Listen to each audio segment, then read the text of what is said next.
হলে লুচি ভাজতে টাইম লাগবে না। এই যে দেখ কত লুচি ভাজতে হয়েছে। এই যে ছেলেকে খেতে দিয়ে দিই।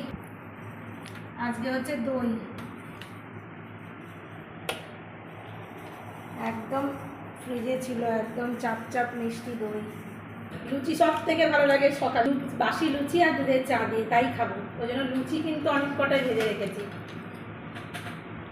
আলুর তরকারিটা ঝাল ঝাল করে করেছি, দারুণ হয়েছে। একটু দই দিয়ে খাই এবার।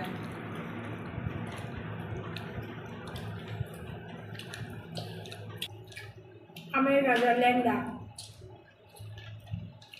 দুর্দান্ত মিষ্টি।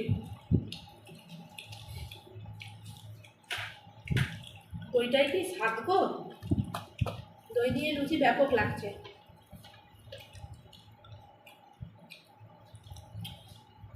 টাটা বন্ধুরা।